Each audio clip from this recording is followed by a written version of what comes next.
Boa noite, gente. Boa noite. Obrigada pela presença. Mais uma vez, sabe que eu não consegui dizer não para a Fábio, por isso que eu tô aqui, né, gente? Daquele jeito sempre.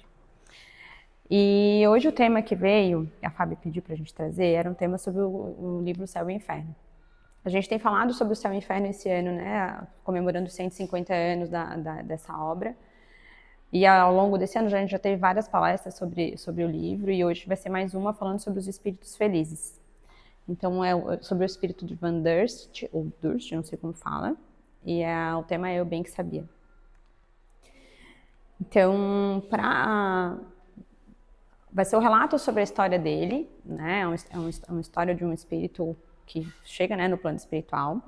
E como base a gente vai usar três livros, na verdade. Um é O Céu e o Inferno, o outro é A Morte que Nos Espera, que é do Richard Simonetti, que é um livro muito legal, que a Fabi sugeriu. Ele é um livro que traz como se fossem explicações, né, como se fossem entendimentos de praticamente todas as mensagens que tem no Céu e Inferno, né, na segunda parte do Céu e Inferno, que fala dos espíritos suicidas, dos espíritos infelizes, dos espíritos felizes e outros mais. Então ele vai destrinchando cada um e é uma forma muito gostosa de ler. Então é uma sugestão da casa também para leitura. O livro dos espíritos também vai ser usado como base, e, né, com as respostas. E eu vou aproveitar para fazer uma confissão que eu nunca tinha lido O Céu e o Inferno. Eu já tenho o livro lá em casa desde 2013 e ele estava intacto. Assim, eu quase doei ele esse ano, que eu falei assim, não li, não vou ler mais. Aí, né, chegou o momento. E eu tô adorando, ainda tô numa parte dele, assim, e é muito legal de ler, tem um monte de percepção diferente, né, detalhes, até para curiosidade da gente, assim, tô achando fantástico de ler, assim. Então, mais uma sugestão também de leitura, tá? Então, vamos lá. A história fala um pouquinho, então, sobre o Van Durst, que é um antigo funcionário, eles não trazem relatos maiores sobre quem ele é, mas já me chama a atenção que ele faleceu em 1863 com 80 anos, né? Para essa época, 80 anos já é assim, eu só fico pensando quanto de história esse homem tem na vida, né? Para essa fase. Porque não era o comum, né? Nessa idade, nessa época, em 1863, a maioria das pessoas chegava em 50 anos, 40, 60 anos. Então, chegar em 80 anos já deve ter, né, grande embasamento de vida, né? E eu tinha planejado fazer de uma forma e depois falei assim, não tem como não trazer o texto, né? Trouxe ele em partes, mas não tinha como não trazer o texto dele, porque é um texto eu achei muito bonito, me emocionei várias vezes. Se a Emília estivesse aqui, ia chorar comigo, então vou trazendo um pouquinho para vocês. Ele conta assim, né? Que logo após ele morrer, o grupo mediúnico, comandado por Allan Kardec naquela época, já quer se comunicar com ele. Mas a espiritualidade chega e fala assim, ainda não é o momento, né? Eles falam assim, a gente pode já começar a falar com ele, né? Pode evocá-lo, e eles respondem, esse espírito sai lentamente da sua confusão. Poderia já responder, mas a comunicação lhe seria penosa. Peço que vocês esperem ainda uns 4 dias e ele responderá. Nesse tempo já saberá que vocês têm boas impressões dele e ele virá reconhecido e amigo. Então eles pedem assim para esperar um pouquinho. E aí a gente já começa a perceber que esse desprendimento do corpo físico com o corpo espiritual, ele não é instantâneo para todo mundo, né? E aí onde o Simonetti vai trazendo que vai depender do nosso nível de evolução, o tempo de demora que a gente vai ficar nesse desprendimento. Alguns mais rápidos, alguns menos rápidos, né? Mais demorados. Mas tem um tempo até esse espírito sair daquela confusão e se perceber fora do corpo físico. E eles falam assim, 4 dias, eu já achei 4 dias super rápido, e eles assim, fico pensando assim, né, quantos que estão lá há centenas e dezenas e milhares de anos, às vezes, esperando, fazendo essa separação, né? E aí, 4 dias depois, o próprio espírito de Van Durst vem, se apresenta e fala, meu amigo, minha vida pesou muito pouco na balança da eternidade, mas eu não estou infeliz. Então ele fala assim que a vida dele, o que ele viveu na vida dele, não teve tanto tempo assim naquela balança para pensar assim, não foi tão ruim, mas também não foi tão bom. E ele fala que assim, não está infeliz, ele tá gostando da situação em que ele está. Eu estou em uma condição humilde, mas relativamente feliz, que é a condição de quem não fez mal sem visar a perfeição. Se há pessoas felizes em uma pequena esfera, a pequena esfera aqui a gente vai falar em planos inferiores, tá? Eu estou entre elas. Só lamento não ter conhecido o que vocês sabem hoje, porque minha confusão teria sido mais curta e menos penosa. Então, quando ele fala que ele está numa esfera inferior, né? E aí a gente vai acreditar, né? Vai considerar que ele esteja na região do umbral. Ele está nessa região, mas nessa região ali também há espíritos felizes, que eles vão considerar que são os espíritos assim que não fizeram, né? Não fizeram tanto bem, né, para estar lá nos espíritos evoluídos, mas também não fizeram tanto mal para estar nos espíritos mais inferiores e infelizes. E aí já vem a nossa pergunta, né? Será que só evitar o mal é suficiente para a gente poder evoluir no nosso processo? Né, para o nosso espírito poder chegar em esferas maiores? Será que só evitar o mal? Ou será que além de evitar o mal, a gente vai ter que trazer também movimentos de fazer o bem? Né, de se colocar em oportunidade de trabalho, como o Bruno acabou de ler na mensagem de entrada. Então já começa aí a gente a perceber qual é o nosso movimento para chegar no plano superior. E aí ele continua falando que, na verdade, a confusão foi longa. Longa pensando em 4 dias, né, gente? E aí é onde eu me emocionei lendo, assim, que ele fala assim, o viver e o não viver. Ver o próprio corpo estar muito preso a ele sem nada poder fazer. É terrível ver aqueles que a gente ama e sentir que está se extinguindo o pensamento que nos liga a eles. Uma questão do apego aí também, né? Que momento cruel. Que momento difícil é este em que a perturbação aperta e estrangula. A gente quer ter a consciência do próprio eu e não consegue recobrá-la. Imagina ele começando já a saber quem ele era e já não sabe mais onde ele está. Imagina estar nesse lugar. A gente já não é mais e sente que ainda é. E depois de um tempo incalculável, tempo de angústias contidas, porque não se tem mais força para senti-las, depois desse tempo interminável, renascer lentamente para a existência, despertar em um novo mundo. Imagina essa angústia que para a gente 4 dias, mas lá talvez uma eternidade de tempo, que esse espírito fica nessa perturbação, nessa desorganização, nesse lugar de não entender quem ele é e ver aqui e se despedir, e não ter a consciência de tudo isso. E daí ele fala que sem o corpo material, sem vida terrena, a vida é imortal. É nesse lugar que ele chega, quando ele se dá conta. Quando ele sai dessa perturbação, ele se dá conta dessa vida imortal. Homens leves sem forma carnal, espíritos que deslizam por todos os lados, giram em torno da gente que podem ser abraçados com o olhar porque flutuam no infinito. Olha que lindo isso. Né? A hora que eu falei, gente, que gostoso que deve ser esse lugar. Ter o espaço diante de si e poder atravessá-lo só com o exercício da vontade. Comunicar-se pelo pensamento com tudo que está em volta. Amigo, que vida nova, que vida brilhante, que vida de alegrias. Viva a eternidade que me abriga. Essa felicidade que ele traz quando a gente lê esse texto, assim, é de uma imensidade, de uma imensidão no coração, assim, né? É passar por todo aquele momento de perturbação intensa, angústias e medos, e se dar conta dessa imortalidade da alma, dessa imortalidade desse espírito. Né? Ver que está num espaço em que nada mais é. Né? Não tem mais cobranças, não tem mais os medos dessa vida do plano terrestre. E aí vem algumas perguntas lá do Livro dos Espíritos que eu fui buscar para a gente tentar entender se é dolorosa essa separação da alma e do corpo. Né? Então, na questão 154, Allan Kardec pergunta, é dolorosa a separação da alma e do corpo? Ele fala que não, o corpo sempre vai sofrer mais durante a vida do que no momento da morte. Então, o nosso corpo físico aqui vai sofrer muito mais que a nossa alma. Né? Os sofrimentos que algumas vezes a gente experimenta no instante da morte são um gozo para esse espírito que vai chegar ao seu tempo de exílio. Imagina, vai terminar essa dor do corpo físico e a alma vai poder se desprender. Depois eles perguntam, né, como se opera a separação da alma e do corpo. Eles falam que vai se rompendo os laços, não é uma quebra, é lento, é um processo de ruptura, é quase como se fosse desalinhando algo, para que essa alma possa se desprender gradualmente e esse espírito, então, poder ter um outro lugar e um outro movimento.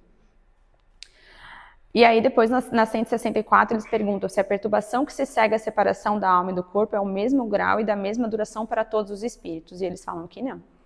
Que isso vai depender muito de quem a gente é aqui. Do quanto está a nossa evolução moral, de quanto está o nosso movimento de fazer o bem, de quanto está as nossas oportunidades de trabalho no bem. E o quanto a gente deixa de fazer o mal. Né? Não é só não fazer o mal. Então, eles falam que quanto a gente estuda para poder, quanto mais a gente estuda, quanto mais a gente faz o bem, mais purificado vai ficando o nosso espírito, então menos perturbado esse período que a gente passa nessa transição. Né? E aí Van Der segue falando, né? Adeus, terra que me reteve por tanto tempo longe do elemento natural da minha alma. Não, nada mais quero com você. Imagina, ele quer se despedir, ele não quer mais voltar. Né? E a gente talvez também já tenha dito isso em algum momento. Né? Porque você é a terra do exílio e a sua maior felicidade não é nada. Imagina que tudo que a gente considera como a maior felicidade pra gente aqui não é nada perto dessa felicidade dessa alma que chega no plano espiritual. Lembrando que ele chegou ainda num lugar que não era no estado de purificação. Lembrando que ele sente toda essa alegria e essa felicidade dessa alma estando lá num plano inferior. Né? Então, eu fiquei pensando assim, imagina como deve ser legal ser um espírito muito puro. Deve ser muito feliz, gente. Deve ser uma coisa assim, meu Deus, assim, né? Porque os relatos, e não só do Van Der, mas dos outros espíritos que eu já fui lendo, assim, todos trazem esse relato de muita alegria, todos trazem esse relato de uma libertação. E pensar que a gente já passou por isso, né, em tantas encarnações, então, o quanto isso também deve ter sido gostoso para a nossa alma em algum momento. Depois ele fala, né, que se eu soubesse o que vocês sabem, como essa iniciação na outra vida me teria sido mais fácil, mais agradável. Ele conta tudo isso dizendo que ele não sabia de toda essa perturbação que seria, que se ele soubesse tudo o que agora ele já sabe lá nesse plano espiritual, teria sido mais fácil, e a gente, teoricamente, já sabe mais. Então, para a gente vai ser muito mais fácil, teoricamente. Né? Eu saberia antes de morrer o que tive de aprender mais tarde, no momento da separação. E minha alma teria se separado com mais facilidade. Vocês estão no bom caminho, mas nunca irão longe demais. Aqui eu falei assim, nossa, a gente nunca vai longe demais. Eu falei, como assim? E ele fala que Jesus fala em Lucas, agora deixa eu só lembrar exatamente. Lá em Lucas, Jesus fala assim, que assim também vocês, quando tiverem feito tudo o que lhes for ordenado, devem dizer, somos servos inúteis, apenas cumprimos o nosso dever. É imaginar que mesmo a gente estudando, fazendo o melhor que a gente pode, a gente não está fazendo nada demais.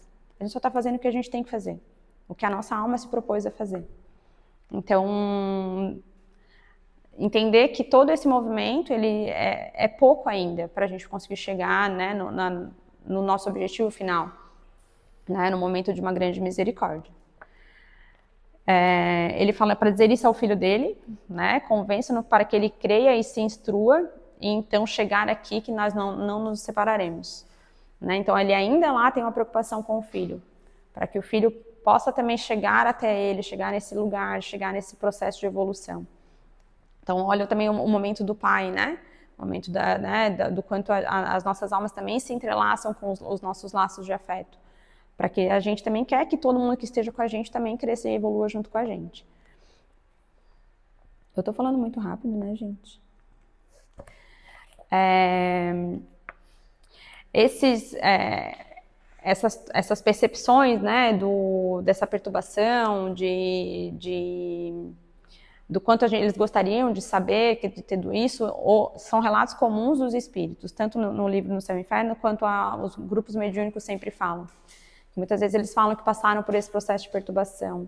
Eles relatam que gostariam de ter sabido um pouco mais sobre como é a doutrina, gostariam de ter sabido um pouco mais como é esse processo de evolução para não sofrerem tanto nessa fase de confusão. O Simonetti traz, né, uma observação para a gente, assim, que nós, enquanto humanidade, nós ainda somos seres adormecidos. mas que a gente não tem essa noção do objetivo da existência humana. Mas ele fala, ele propõe que a gente se coloque em trabalho, que a gente se coloque em oportunidade para que a gente cumpra o nosso objetivo final de existência. E daí ele faz uma chamada importante, assim, né? Ele fala assim, nós que conhecemos sobre o Espiritismo, né? Se a gente acha que é à toa que a gente está aqui, se a gente acha que foi por acaso, mero acaso, que a gente está tendo essas informações, está recebendo essa lembrança dos nossos objetivos. E ele fala que não, que provavelmente, certamente, na verdade, a gente pediu e implorou para estar aqui agora, para estar de novo relembrando cada passo desse, porque a gente se comprometeu com o bem.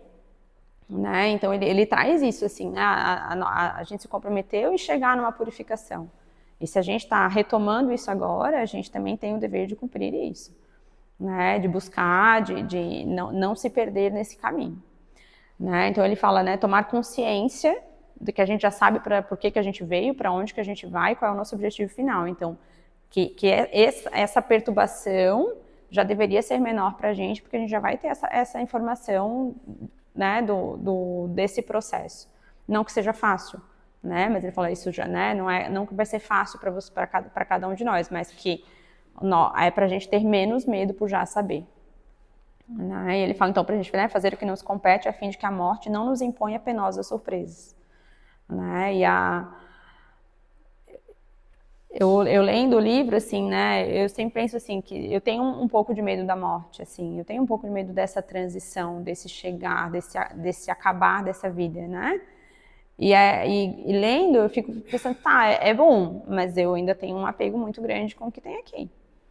Né? E aí, como seria fazer essa transição?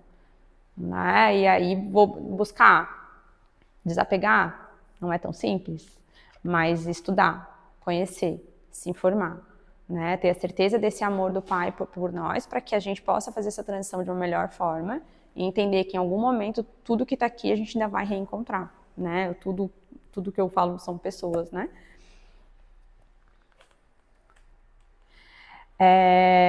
E aí, lá no Livro dos Espíritos, o Allan Kardec pergunta se o conhecimento do Espiritismo exerce alguma influência sobre a duração mais ou menos longa da perturbação. Ele fala, influência muito grande. Por isso que o espírito já antecipadamente compreendia a sua situação. Mas a prática do bem e a consciência pura são o que maior influência exercem. Então,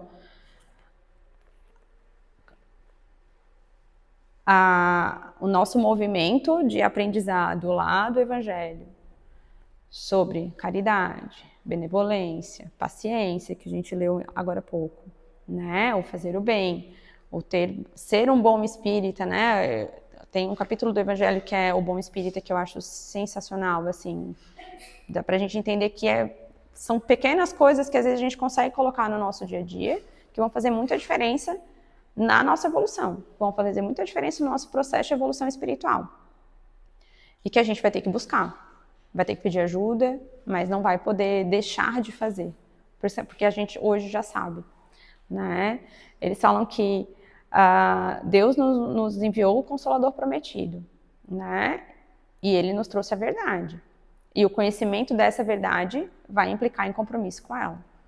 Então, a verdade que a gente já sabe, a gente já não pode mais fingir que não sabe. A gente já se comprometeu. E se a gente se comprometeu, a gente precisa se posicionar e fazer o que tem que ser feito.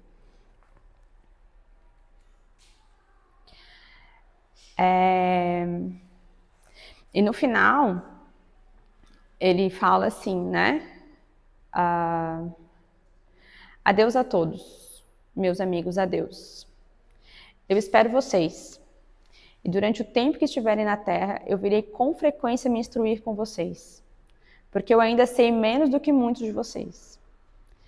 Olha o processo desse espírito, né? Que já está lá e que ainda sabe que não sabe nada.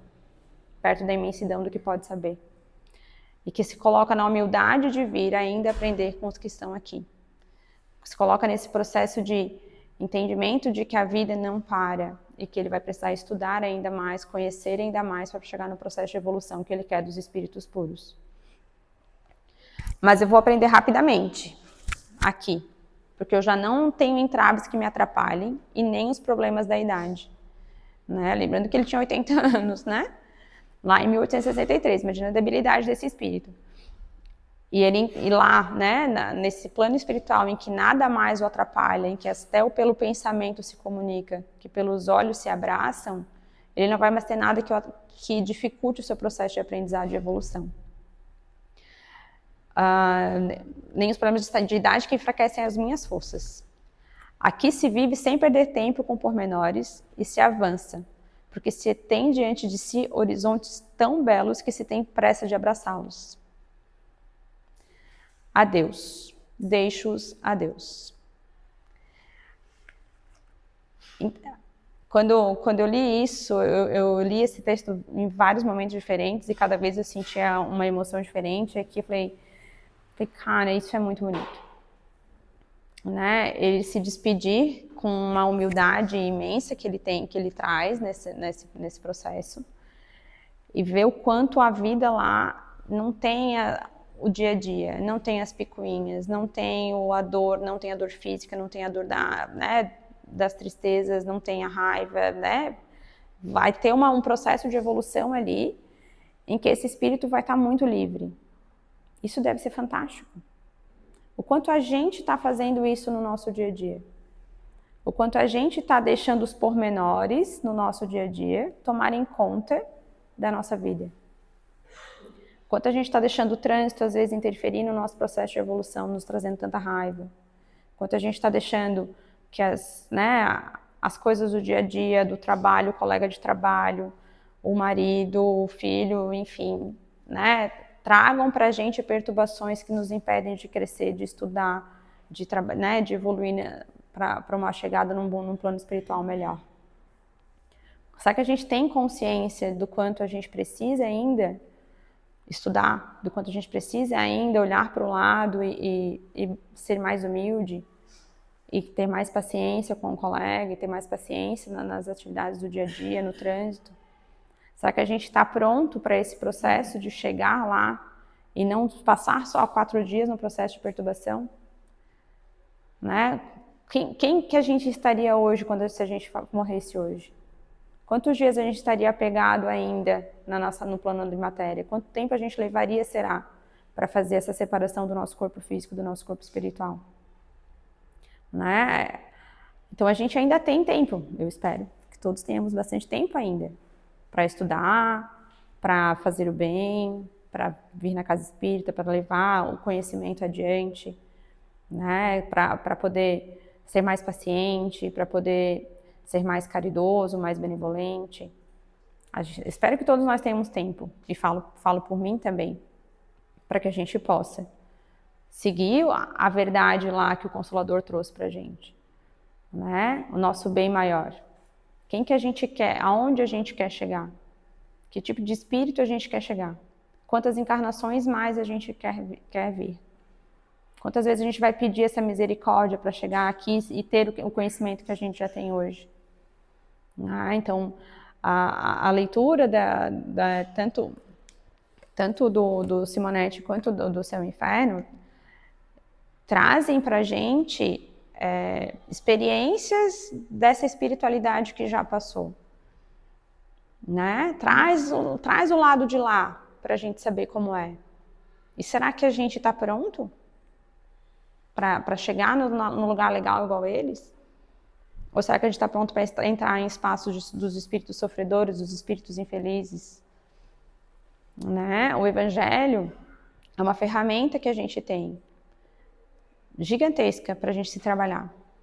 O Evangelho no lar, toda semana. Eu uso bastante o Evangelho em casa quando eu estou com algumas dificuldades. Falo, opa, é hora de sentar e dar uma lida.